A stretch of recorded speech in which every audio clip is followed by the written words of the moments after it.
बच्चों हम लोग जो है कुछ क्वेश्चन देखेंगे और उससे पहले एक छोटा सा कंसेप्ट देखेंगे।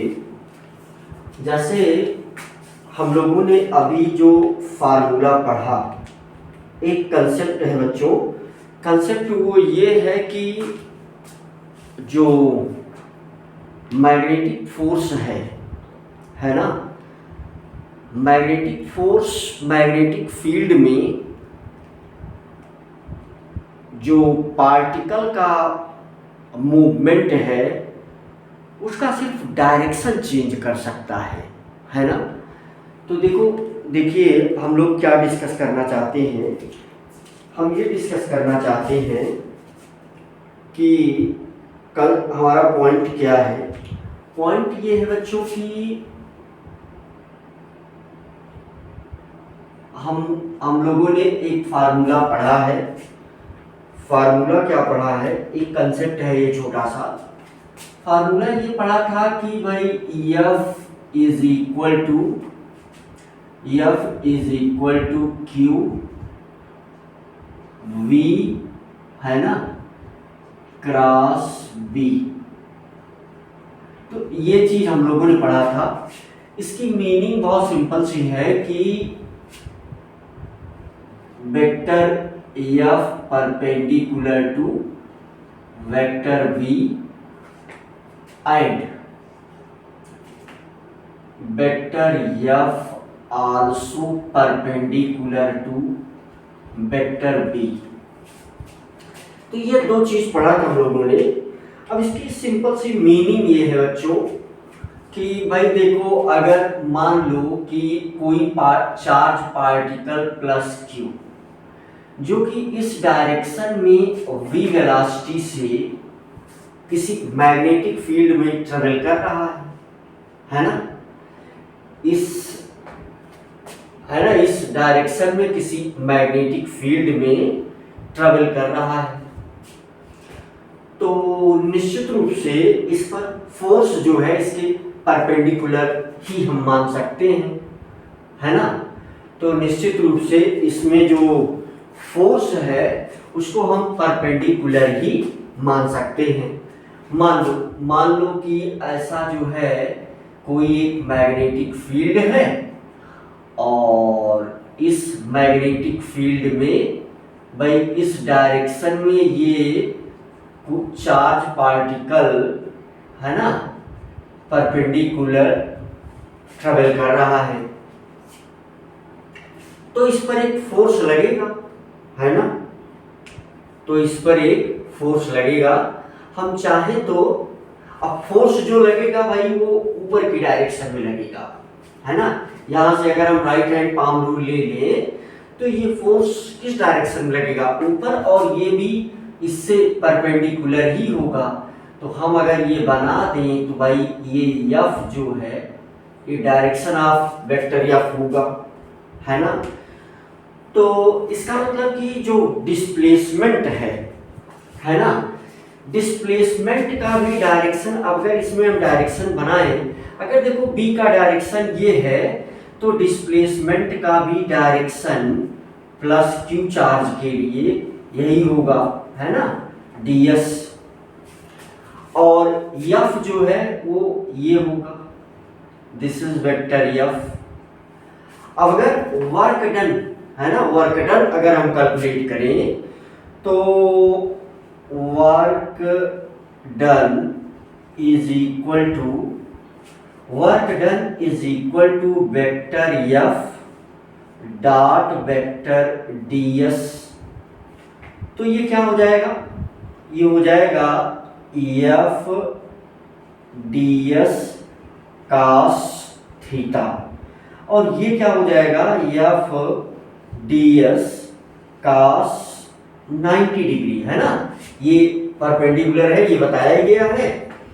तो यहां से आप क्या पाएंगे कि वर्क डन, है ना, ये वर्क डन यहां पर W क्या हो जाएगा, ये 0 आ जाएगा, है ना। तो कंसेप्ट क्या इंपॉर्टेंट, क्या सीखना क्या था, इस कंसेप्ट के द्वारा हम बताना क्या चाहते हैं आपको है ना। इस कंसेप्ट के द्वारा हम आपको क्या बताना चाहते हैं कि देखो मैग्नेटिक फोर्स के द्वारा जो वर्क डन हुआ वो जीरो हुआ, है ना। मैग्नेटिक फोर्स के द्वारा जो वर्क डन हुआ वो जीरो हुआ। तो इसका मतलब जो मैग्नेटिक फोर्स है यानी work done by magnetic force is equal to zero. यहां से क्या पॉइंट हमें मिला, work done by magnetic force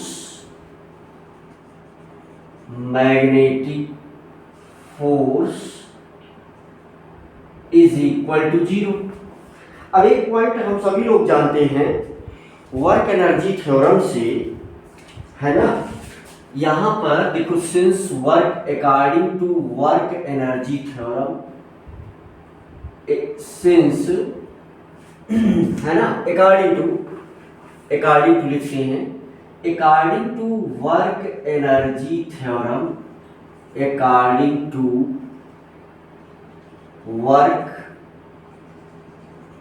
energy theorem, तो work done by all forces, है ना, work done by all forces,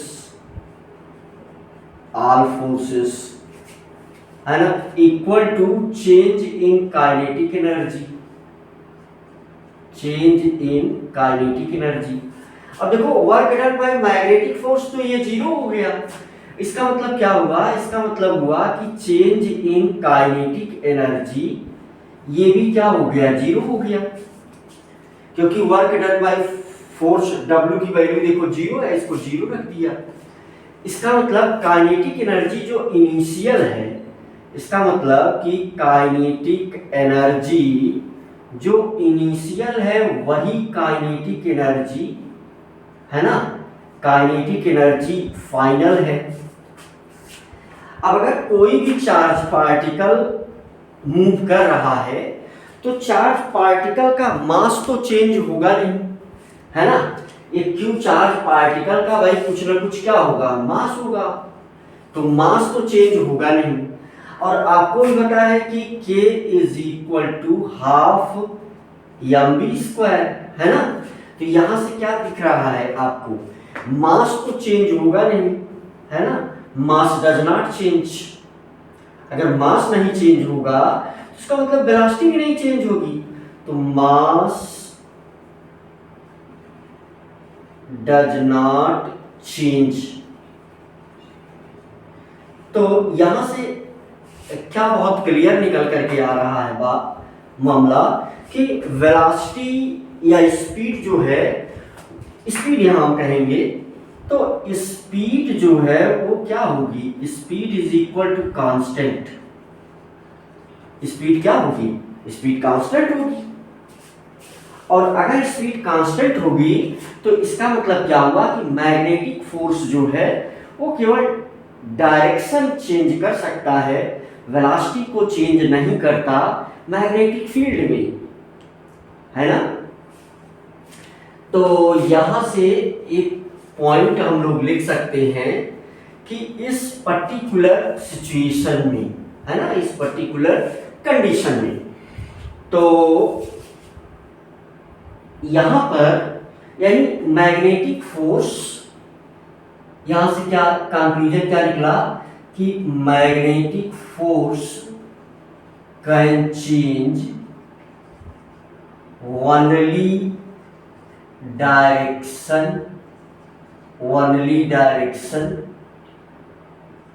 not speed of particle. ये हमें पॉइंट जो है, ये पॉइंट हमें समझाना था। तो ये पॉइंट कैसे आया, मुझे उम्मीद है कि आपको ये बात समझ में आई होगी, है ना। ये पॉइंट आपको, ये पॉइंट हमें कैसे मिला, यही कंसेप्ट था, यही कंसेप्ट था। हम यही आपको बताना चाह रहे थे कि magnetic force can change only direction not speed of particle in magnetic field, in magnetic field, है ना, मैग्नेटिक फील्ड। और ऐसी मैग्नेटिक फील्ड है ना, ऐसी magnetic field,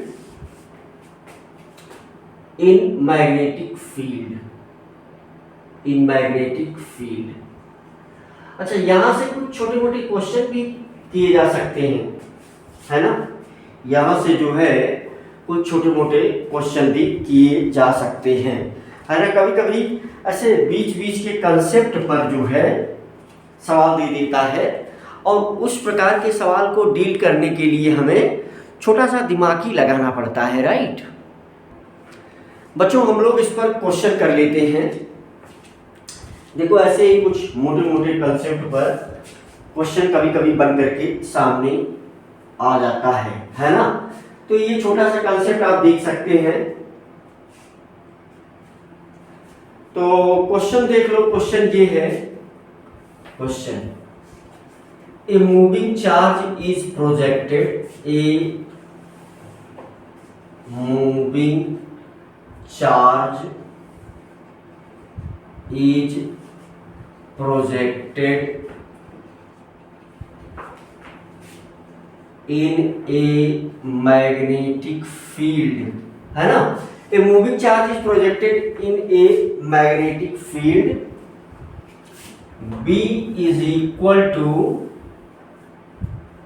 4I cap plus 5J cap multiplied 10 to the power minus 2, चलो, multiplied 10 to the power -3 tesla, है ना।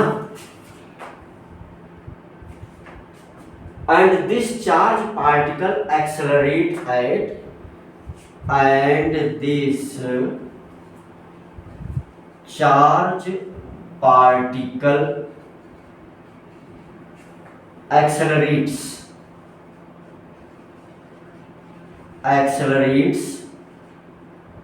at a is equal to x I cap plus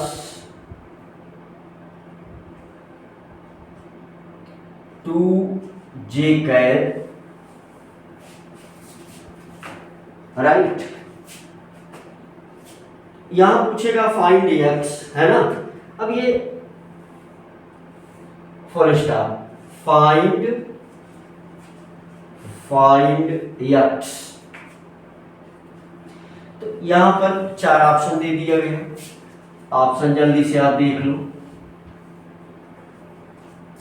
है ना। तो ऑप्शन क्या है, ऑप्शन ए 4/10, है ना। Option B -4/10, option C 10/4, option D -10/4, है ना। तो ये क्वेश्चन जो है आप ट्राई कर सकते हैं। क्वेश्चन सिंपल, यही जो चीजें हमने ऑलरेडी अभी आपको लिखा पढ़ा है आपके सामने, उसी से जुड़ी हुई चीजें हैं। आप चाहे तो पॉज करके ट्राई कर सकते हैं, है ना। आप पॉज करके ट्राई कर लीजिएगा, हम सवाल को सॉल्व करते हैं, राइट। तो देखो, सिंपल सी बात है, क्या है सिंपल सी बात, हम लोग ये जानते हैं बच्चों, है ना। यहां पर सिंपल सी बात हम क्या जानते हैं, देखो यही कंसेप्ट यहाँ पर एप्लीकेबल है। मात्र छोटी सी बात अगर हमारे दिमाग में है तो फिर कंसेप्ट बहुत इजी है, सवाल बहुत इजी है। हमें क्या पता है कि vector F perpendicular vector B, है ना। तो ये बात हमें पता है। तो इसका सेंस क्या हुआ, इसका सेंस ये हुआ कि vector A is also perpendicular to B. तो वेक्टर की प्रॉपर्टी क्या होती है, vector A dot vector B, है ना, vector A dot vector B is equal to 0, है ना। Vector A dot vector B is equal to 0, ये कंसेप्ट यहां पर बनेगा, राइट। बस मोटी मोटी बातें हैं और कुछ खास तो है नहीं, है ना। तो यहां से जो है ए और बी, है ना, ए और बी का डॉट प्रोडक्ट हम कैसे निकालते हैं। तो आपको पता है कि हम इसे कैसे सॉल्व करेंगे भाई। तो ये हो जाएगा, चलिए ए लिखते हैं, एक्स आई कैप प्लस, है ना, X I cap plus 2j cap, 2j cap, X I cap 2j cap into 4i cap, 4i cap plus 5j cap multiplied 10 to the power -3 equal to 0, है ना। तो यहां से क्या हमें मिल जाएगा, 4x, है ना। यहां से क्या मिल जाएगा, देखो इसका इससे मल्टीप्लाई कर दिया जाएगा, इसको 2 से 5 को x को 4 से मल्टीप्लाई कर दिया जाएगा, है ना, और 2 को 5 से मल्टीप्लाई कर दिया जाएगा, तो +10 इक्वल टू 0। देखो ये इधर लेके आओ, 0 ही रहेगा। तो इसका मतलब कि 4x इज इक्वल टू 10। तो यहां से हमें क्या मिल जाए, -10। यहां से x की वैल्यू आ जाएगी -10/4। तो कौन सा ऑप्शन सही हो गया भाई, ऑप्शन डी सही हो गया, है ना। तो बहुत मोटा सा कंसेप्ट था, उसी कंसेप्ट पर ये बेस्ड, है ना। तो बहुत ही मोटी मोटी बातें हैं और उसी पर ये बेस्ड छोटा सा क्वेश्चन था, जिसमें ए को फाइंड करने के लिए कहा गया था और ए को आपने फाइंड कर भी लिया, सॉरी एक्स को, राइट। एक और छोटा सा क्वेश्चन हम लोग करते हैं जल्दी से। देखो ये क्वेश्चन ये इस प्रकार से है, क्वेश्चन हम लिख देते हैं। मुझे लग रहा है कि क्वेश्चन आपको समझ में आ गया होगा। तो क्वेश्चन क्या है बच्चों, मान लो ये मैग्नेटिक फील्ड है इस प्रकार से, है ना। क्वेश्चन हम लिख देते हैं और फिर आपको बात समझ में आएगी। मान लो ये हमारे पास क्या है, मैग्नेटिक फील्ड है ना, इस प्रकार से। तो भाई यहां पर कोई, चलो इलेक्ट्रॉन ही ले लेते हैं। तो इलेक्ट्रॉन इस प्रकार से, है ना, इसकी वेलोसिटी क्या है ना, इसकी वेलोसिटी है v, है ना, इस समय, है ना, v वेलोसिटी से ट्रेवल कर रहा है। और इस पर फोर्स का डायरेक्शन देखो इस प्रकार से F होगा, है ना। यहां पर एक y इज इक्वल टू, है ना, इसी पर है कंसेप्ट जो भी हम लोगों ने पढ़ा, y और x के बीच में ये ग्राफ बनाया गया। अब ये सवाल पूछा हमसे जा रहा है, मिटा दे, चलिए मिटा देते हैं। सवाल हमसे यहां पर क्या पूछ रहा है, when electron enter in magnetic field, है ना, when electron enter in magnetic field, when electron enter in magnetic field, तो फिर उसके लिए 4 ऑप्शन दिया। when electron enter in magnetic field, तो जब when electron enter in magnetic field, its velocity was, है ना, when electron enter in magnetic field, its velocity was, its velocity was When electron enters in magnetic field, its velocity was u, है ना। अब जो है यहाँ पर चार ऑप्शन दिया। ऑप्शन ए क्या है? ऑप्शन ए है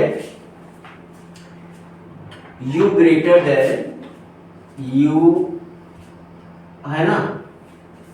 चलो सब कुछ चाहे मार्मी ले लेते हैं, नहीं तो ठीक है, u greater than v and y less than 0, है ना। दूसरा ऑप्शन बी है u equal to v y greater than 0। Option C है u equal to b y less than 0। Option D है ना, v greater than u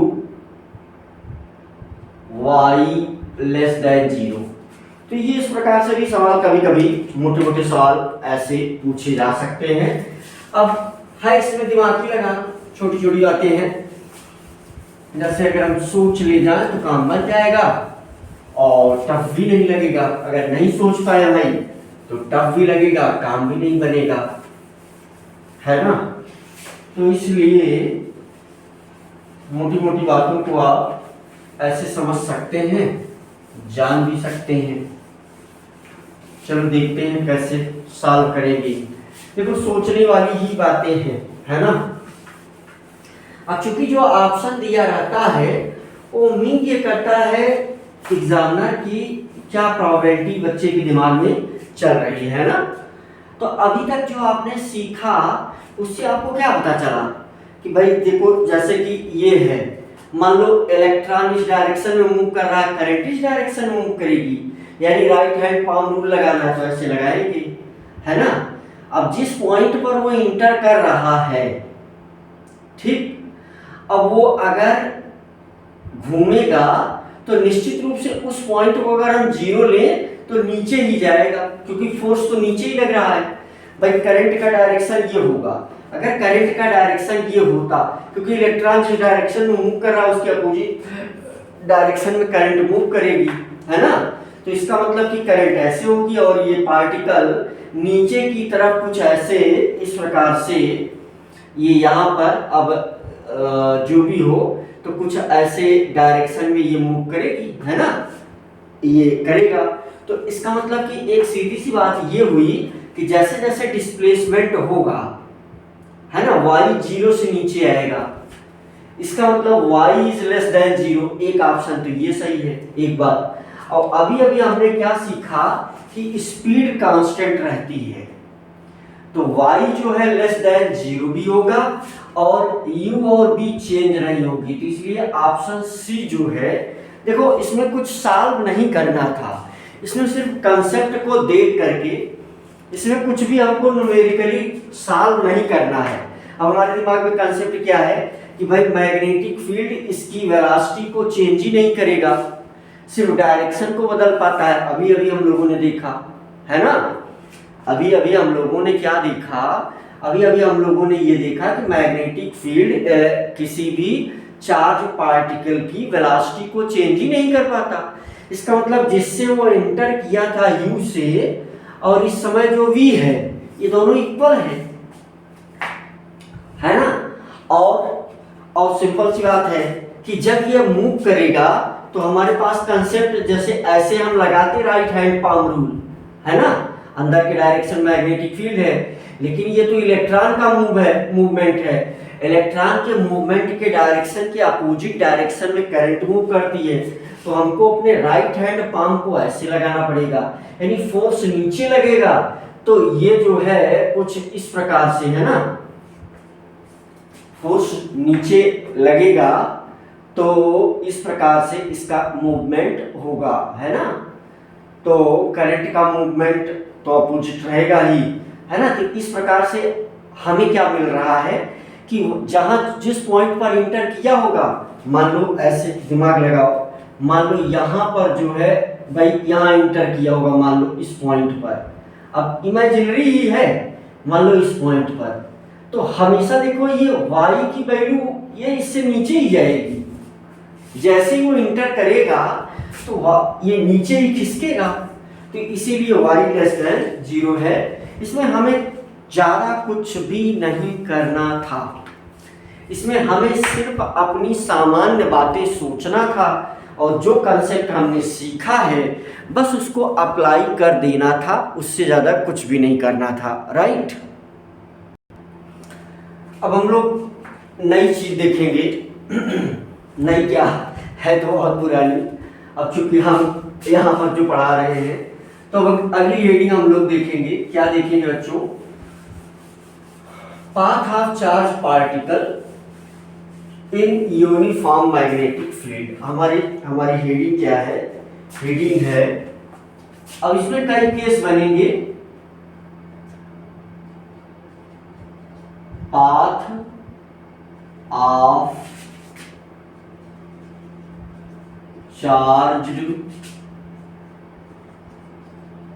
particles in uniform magnetic field, है ना। तो ये हेडिंग है।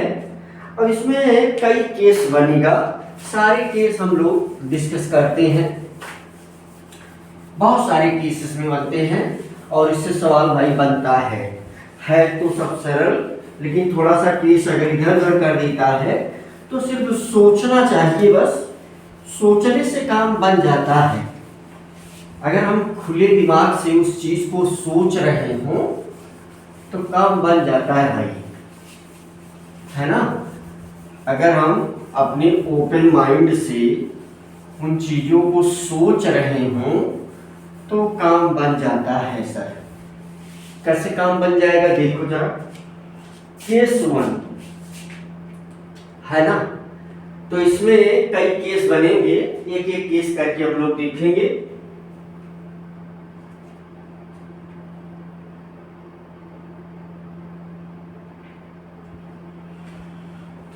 तो बच्चों हम लोगों ने जो फार्मूला पढ़ा था, है ना, फार्मूला क्या पढ़ा था?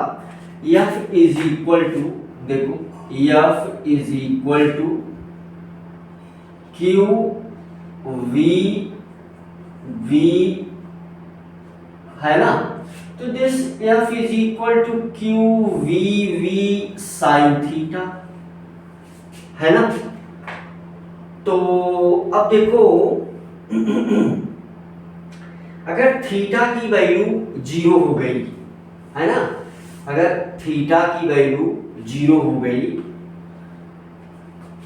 तो केस 1 क्या है? केस 1 में थीटा की वैल्यू 0 हो जाए, थीटा की वैल्यू 0 होने पर क्या होगा? थीटा की वैल्यू 0 होने के बाद हम कह सकते हैं कि V पैरेलल B होगा, है ना। और अगर थीटा की वैल्यू 180 डिग्री हो जाए, if theta is equal to 180 degree, तो B पैरेलल माइनस B, है ना। डायरेक्शन, इसका डायरेक्शन वेक्टर ही ले लेते हैं, है ना। तो डायरेक्शन, अरे यहाँ डायरेक्शन की ही रिक्वायरमेंट है। चाहो तो वेक्टर ना भी लगाओ, रहने दो, है ना। चूंकि अभी वेक्टर क्वांटिटीज हैं तो ये लगा दिया गया, है ना। तो यहाँ पर हम सबको पता है कि साइन 0 और, है ना, साइन 0 डिग्री की वैल्यू और साइन 180 डिग्री की वैल्यू दोनों 0 ही आती है ना। तो 180 की वैल्यू और इसकी वैल्यू 0 ही आती है, थीटा की वैल्यू। तो इसका मतलब कि F यहाँ F इज इक्वल टू यहाँ से क्या हो जाएगा? 0 हो जाएगा। और मीन्स ट्रेजेक्ट्री ऑफ पार्टिकल जो होगा वो स्ट्रेट लाइन होगा, है ना। ट्रेजेक्ट्री जो है ये in the direction of magnetic field are just opposite, है ना। तो ट्रेजेक्ट्री ऑफ पार्टिकल क्या होगा, trajectory of charge particle, path of charge particle. तो देखो trajectory of charged particle, trajectory of charged particle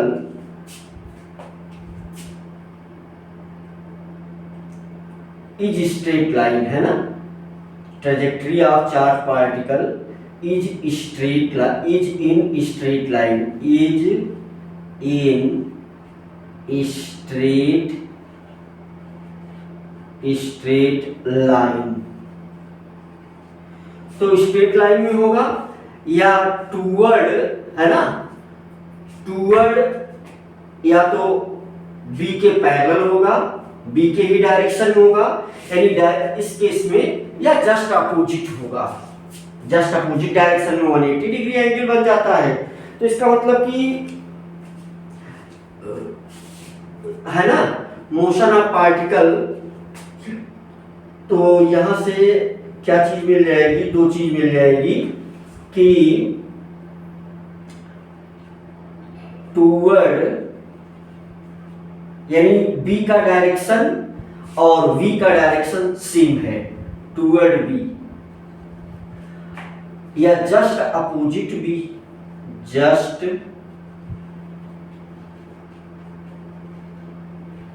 opposite to B, B के just opposite हो जाएगा, है ना, या तो बी के जस्ट अपोजिट हो जाएगा भाई। अब केस 2 में थीटा की वैल्यू हम लोग 90 डिग्री लेंगे और ये केस इंपॉर्टेंट है और इससे सवाल पूछा जाता है, ये तो वैसे ही हमने बता दिया, है ना। केस 2 जो है, देखो आप केस सेकंड, तो केस सेकंड में हमने क्या लिया है, थीटा की वैल्यू 90 डिग्री।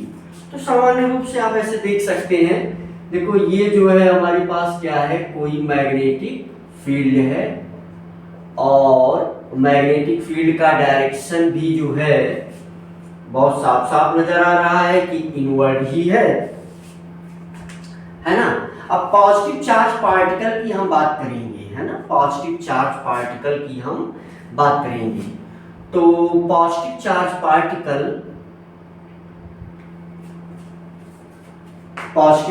पार्टिकल इस प्रकार से इंटर करता है ना, पॉजिटिव चार्ज पार्टिकल Q, है ना, कैसे एंट्री करता है। तो भाई उस पर जो फोर्स लगेगा, है ना, अब मान लो कि यहां से ये charge particle plus Q charge particle, है ना, तो मान लो यहां से ये मोशन शुरू करता है, तो मोशन शुरू करता है सपोज करो इस डायरेक्शन में, इसका मतलब कि V ये है और करंट का भी डायरेक्शन यही होगा। अब इस पर एक फोर्स इस डायरेक्शन में लगेगा भाई, है ना, ये फोर्स का डायरेक्शन होगा, फिर ये जो है कुछ इस प्रकार से घूमेगा, है ना, कुछ ये जो है इस प्रकार से घूमेगा, जहां जहां भी ये पार्टिकल, है ना।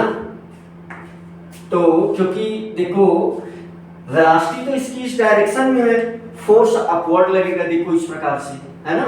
चार हमने जो है क्या बना दिया है, यू कैन से सिंपली ये है क्या हमारे पास मैग्नेटिक फील्ड, है ना।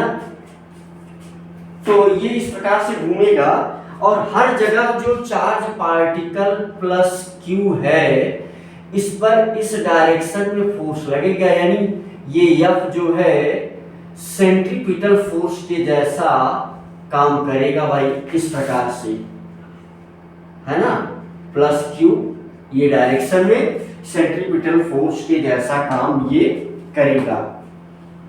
तो चूंकि थीटा जो है 90 डिग्री है, तो हम इसके लिए डायरेक्ट लिख सकते हैं क्या कि F इज इक्वल टू, है ना, क्यू बी बी, क्यू, है ना, V B sine 90 degree, sine 90 degree, और इसकी वैल्यू हो जाती है 1। और देखो ये जो अगर ये मैग्नेटिक फोर्स है, ये मैग्नेटिक फोर्स है। अच्छा, इस पर जो यह सेंट्रीपिटल फोर्स होगा, ये सेंट्रीपिटल का काम करेगा, ये यही वाला फोर्स सेंट्रीपिटल फोर्स का काम करेगा। और हमें क्या पता है, सेंट्रीपिटल फोर्स का फार्मूला होता है mv²/r। तो सर्कुलर पाथ बनाएगा, है ना, इसका पाथ क्या होगा, सर्कुलर पाथ पर ये घूमेगा, है ना। तो यह सेंट्रीपिटल mv²/r, तो यहां से QBB, है ना, या क्योंकि यही प्रोवाइड करेगा, मैग्नेटिक फोर्स ही सेंट्रीपिटल फोर्स को प्रोवाइड करेगा। और अभी अभी हम लोगों ने क्या देखा था कि जो मैग्नेटिक फोर्स है वो केवल डायरेक्शन चेंज करता है, स्पीड को चेंज नहीं करता, है ना। तो यहां से हमें क्या मिल जाएगा कि QVB इज इक्वल टू, इसको कैपिटल लेटर आर मान लेते हैं, ज्यादा सुविधा हो जाएगी, कैपिटल लेटर आर, यानी ये पॉइंट यहां से जो ये डिस्टेंस होगी ये आर होगी, है ना। तो ये क्या हो जाएगा, mv²/r। तो सभी को पता क्या है, सभी को ये पता है कि r ही उस सर्कुलर पाथ की रेडियाई है। तो यहां से r की वैल्यू क्या मिल जाएगी, mv²/qvv। तो यहां से b से b कैंसिल हो जाएगा, तो r की जो वैल्यू आ जाएगी यहां पर, है ना। ये मोटी मोटी बातें हैं भाई, मुझे लग रहा है ये दिख भी रहा है। तो यहां से r का एक फार्मूला आ जाएगा mv/qb, है ना। m क्या है, mass of charge particle, q क्या है, चार्ज ऑन पार्टिकल, v जो है वेलोसिटी ऑफ चार्ज पार्टिकल। नीचे तक दिख रहा है भाई, हाँ बिल्कुल एकदम हम सही कार्नर पर हैं, है ना। अच्छा, टाइम पीरियड अगर हम कैलकुलेट करना चाहें भाई, एक चक्कर काटने में कितना टाइम लेगा, है ना। तो टाइम की बात में क्या मामला बन जाता है भाई, टाइम पीरियड में टोटल डिस्टेंस अपॉन वेलोसिटी, है ना, टोटल डिस्टेंस अपॉन वेलोसिटी, है ना। तो ये होता है, यानी एक चक्कर काटने में, यानी टाइम पीरियड को हम कैलकुलेट कर सकते हैं भाई, टाइम पीरियड। तो t को कैलकुलेट कर सकते हैं, तो टोटल डिस्टेंस, टोटल, है ना, distance, total distance upon velocity. मुझे लग रहा है बात समझ में आती है।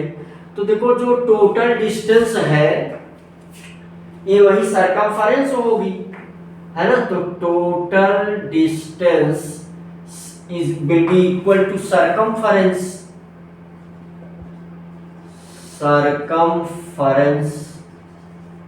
और सरकमफेरेंस का फार्मूला होता है 2πr। r की वैल्यू यहां है भाई, तो ये क्या हो गया, 2π मल्टीप्लाइड बाई mv/qb, है ना, क्या QB फॉर बॉल, मतलब मैग्नेटिक फील्ड, है ना। B तो यहां से कैंसिल हो गया था, QB, तो mv/qb, है ना, ये हो गया। और अगर हम टाइम पीरियड को निकालना चाहें यहां से, तो ये t की वैल्यू, है ना, t इज इक्वल टू, यहां से अगर हम कैलकुलेट करना चाहें, चलो this will equal to total distance. अब t की वैल्यू, t क्या हो जाएगा भाई, t हो जाएगा 2πm, है ना, यहां से क्या मिलेगा, तो ये हो जाएगा 2πmb, 2πmb/qb मल्टीप्लाइड b। तो यहां से ये b से b कैंसिल हो जाएगा, तो t का फार्मूला हमें क्या मिल जाएगा, 2π यम अपान क्यू बी, है ना। तो ये टाइम पीरियड मिल जाएगा आपको। फ्रीक्वेंसी अगर कैलकुलेट करना हो, फ्रीक्वेंसी, है ना, तो frequency F is equal to 1/t, है ना। तो इसका मतलब कि एफ की फ्रीक्वेंसी, एफ की जो वैल्यू हो जाएगी वो हो जाएगी Q B upon 2 pi M, है ना, 2 पाई एम। एंगुलर फ्रीक्वेंसी अगर हमसे पूछ रहा है कि एंगुलर फ्रीक्वेंसी बता दीजिए, तो हम लोग भाई एंगुलर फ्रीक्वेंसी बता देंगे जल्दी से, है ना। मेरे ख्याल से बातें समझ में आती हैं। तो ओमेगा जो है यही क्या है, एंगुलर फ्रीक्वेंसी है, और एंगुलर फ्रीक्वेंसी, है ना, तो 2 पाई एफ, एंगुलर फ्रीक्वेंसी की क्या वैल्यू है, 2 पाई एफ। तो यहां से देखो 2 पाई, है ना, मल्टीप्लाइड एफ की वैल्यू रख दो, तो Q B upon 2 pi M.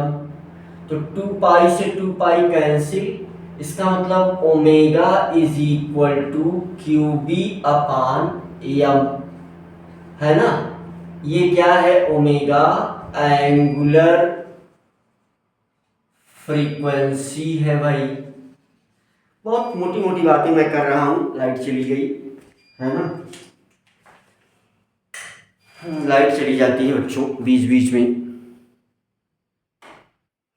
अच्छा, इसमें दो इंपॉर्टेंट पॉइंट को छोड़े चल रहा हूं, है ना। जैसे मान लीजिए कभी, अब चूंकि बहुत सरल था इसलिए नहीं बोला, मुझे लग रहा था कि सबको पता ही है, लेकिन फिर भी हमको लिख देना चाहिए क्योंकि मैं मास्टर हूं, है ना। तो क्या मामला है, मामला ये है कि जैसे हमसे कोई पूछ ले कि इसकी ट्रेजेक्टरी सर्कुलर है ना, तो इसकी ट्रेजेक्टरी सर्कुलर है क्यों, है ना। तो जैसे प्रश्न हमसे पूछा जाए, मान लो हमसे पूछा जाए कि ट्रेजेक्टरी, ये क्या है, ट्रेजेक्टरी सर्कुलर है, ट्रेजेक्टरी सर्कुलर है क्यों। तो इसका जो आंसर आएगा, आंसर, तो ये क्या आएगा, बी परपेंडिकुलर बी, है ना, इसका यही आंसर है। अच्छा, एक बात और दूसरी बात हमको यहां ये बताना चाहिए था इस वाले पर कि ये जो टाइम पीरियड है इंडिपेंडेंट ऑफ वेलोसिटी, है ना,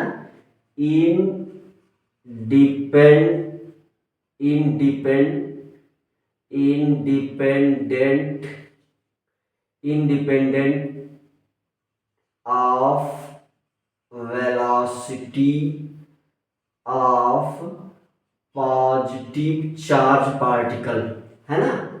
या पॉजिटिव क्यू लिख दूं, चार्ज पार्टिकल को हम लोगों ने प्लस क्यू मान रखा है, तो इसकी वेलोसिटी पर डिपेंड नहीं करेगा। इससे एक कंक्लूजन मजेदार ये निकल करके आता है कि ऐसा नहीं है, इससे एक कंक्लूजन ये निकल रहा है, क्या कंक्लूजन निकल रहा है, ऐसा नहीं है कि अब 100 मीटर पर सेकंड वाला वो जल्दी घूम जाएगा, 50 मीटर पर सेकंड वाला वो कम देर में घूमेगा, है ना।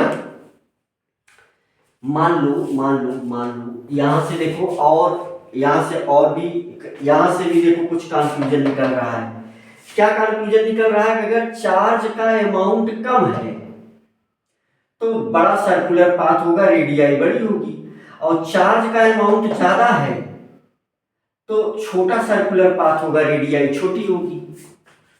यहां से ये चीजें, इसके ये देखो, ये इक्वेशन देखो, इसको देख करके ये कंक्लूजन लिखो, क्या लिखो कि अगर चार्ज की वैल्यू कम होगी तो सर्कल बड़ा होगा, चार्ज की वैल्यू कम होगी तो आर बड़ा होगा, सर्कल बड़ा होगा। चार्ज की वैल्यू ज्यादा होगी तो आर छोटा होगा तो सर्कल छोटा होगा। ये चीज यहां लिख लेना भाई, सुन करके।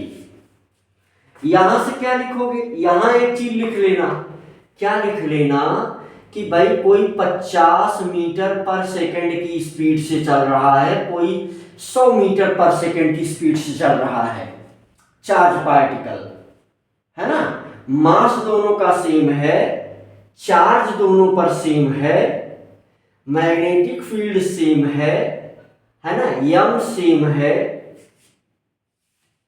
तो फिर उसका टी भी सेम आ जाएगा। ऐसा नहीं होगा कि उसकी स्पीड ज्यादा है तो फिर वो जल्दी घूम जाएगा। देखो यहां ये लिखना अपने आप से कि 50 मीटर पर सेकेंड की वेलोसिटी से मूव करने वाला पॉजिटिवली चार्ज पार्टिकल, ऐसा नहीं होगा कि कम समय लेगा, है ना, 20 मीटर पर सेकेंड की स्पीड से घूमने वाले, है ना। मैं क्या कह रहा हूं, फिर से सुन लो एक बार। मैं ये कह रहा हूं कि अगर कोई चार्ज पार्टिकल है वो 20 मीटर पर सेकेंड की स्पीड से मैग्नेटिक फील्ड में घूम रहा है, और उसी चार्ज पार्टिकल की स्पीड अगर 50 मीटर पर सेकेंड कर दिया जाए, तो ऐसा नहीं है कि 50 मीटर पर सेकेंड होने पर वो जल्दी कम समय में वो सर्कल बना लेगा, ऐसा नहीं हो पाएगा। क्यों ऐसा नहीं हो पाएगा? क्योंकि देखिए टी जो है वो वेलोसिटी से क्या है, इंडिपेंडेंट है। टी किस पर डिपेंड कर रही है? मास, चार्ज और मैग्नेटिक फील्ड पर। तो ये चीज यहां लिख लेना भाई। अच्छा, यहां से हम कुछ और कनेक्शन बिठा देंगे आर का। जैसे देखो ये मोमेंटम है, तो इसका मतलब कि आर के लिए एक फार्मूला तो ये हो सकता है कि ये मोमेंटम अपान क्यू बी हो जाएगा, है ना।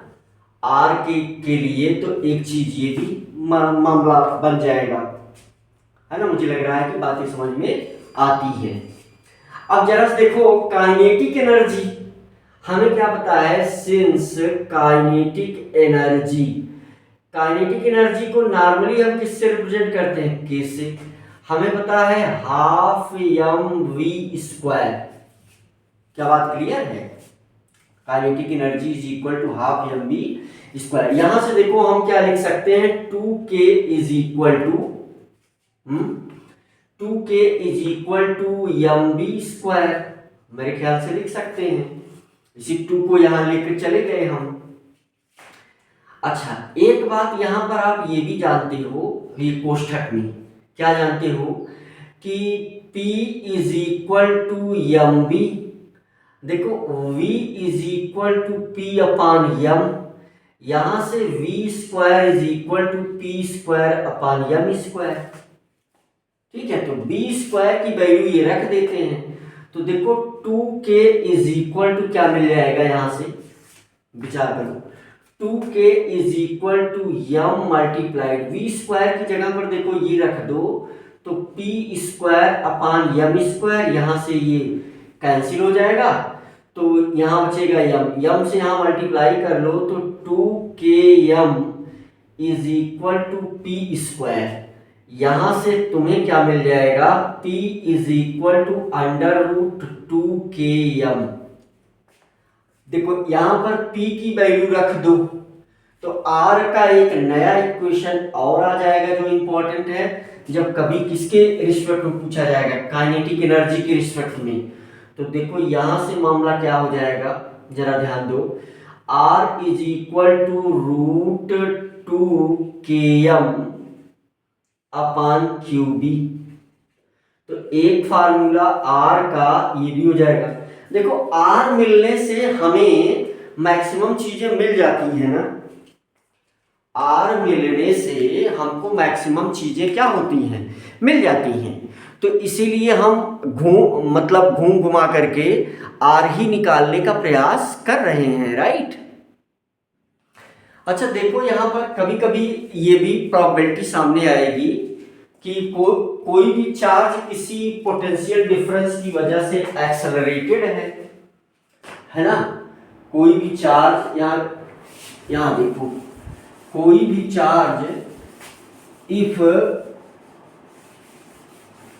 Plus Q charge is accelerated by potential difference V, है ना। देखो यहां से बात मिलेगी, इफ फिर वही हम आर ही निकालेंगे, if plus Q charge is accelerated bye potential difference v, then work done, then work done, work done है ना, वर्क डन W क्या होगा, Q मल्टीप्लाइड बाई V है ना। ये तो 10th का फार्मूला है भाई, 10th में बच्चे ये पढ़े रहते हैं है ना कि V is equal to W upon Q naught, इसी फार्मूले से ये सब बनता है, बहुत मोटी मोटी बातें हैं है ना। अब यहां पर क्या है, वर्क डन है ना, work done is equal to change in kinetic energy, तो यहां पर क्या है, work done is equal to change in kinetic energy. तो नॉर्मली ये क्या है, काइनेटिक एनर्जी, और यही इज इक्वल टू क्या है, QB। अब यहां ये याद रखना है कि B जो है ये क्या है, पोटेंशियल डिफरेंस है। देखो K की वैल्यू यहां हम रख देंगे है ना, QB, इसका मतलब R हमें क्या मिल जाएगा, R is equal to under root में 2Q। अब ये B PD है, B क्या है, ये पोटेंशियल डिफरेंस है, ये वेलोसिटी नहीं है, ये बात बिल्कुल एकदम दिमाग में रखना चाहिए। तो यहां से दिस QB है ना, दिस इज QB। अब अगर इसको रूट के अंदर करोगे तो R इज इक्वल टू, अब ये पूरा रूट में अगर करो तो 2QBM upon Q square B square, तो यहां से Q से एक Q कैंसिल हो जाएगा है ना, तो रूट के अंदर ही हमें क्या मिलेगा, R is equal to root के अंदर 2BM अपॉन QB स्क्वायर। ये B क्या है, पोटेंशियल डिफरेंस है, ये बात आप बार बार अपने दिमाग में बिठाएंगे, ये भी वेलोसिटी नहीं है। तो R के कितने एक्सप्रेशन लिखे गए, R वाले एक्सप्रेशन अगर याद है फिर सब अपने आप ही निकल जाएगा, इसलिए R वाला ही इंपॉर्टेंट है भाई। तो ये एक लिखा गया, और कहाँ लिखा गया भाई, और ये दूसरा लिखा गया एक्सप्रेशन, और कहाँ लिखा गया, ये तीसरा लिखा गया एक्सप्रेशन R। हम R ही चाह रहे हैं, R के मिलने के साथ साथ सारी चीजें अपने आप ही मिल जाती हैं, इसलिए R के ये 4 एक्सप्रेशन हम लोग दिमाग में रखेंगे, उसके बाद तो फिर बाकी चीजें अपने आप ही बन जाती हैं। कुछ सवाल कुछ और ट्रेजेक्ट्री के साथ, मतलब कुछ और भी, जैसे मान लो अभी तो एंगल जो है वो 90 डिग्री था है ना, कुछ और एंगल और कुछ और सवाल के साथ हम जो है नेक्स्ट वीडियो में डिस्कशन करेंगे, राइट।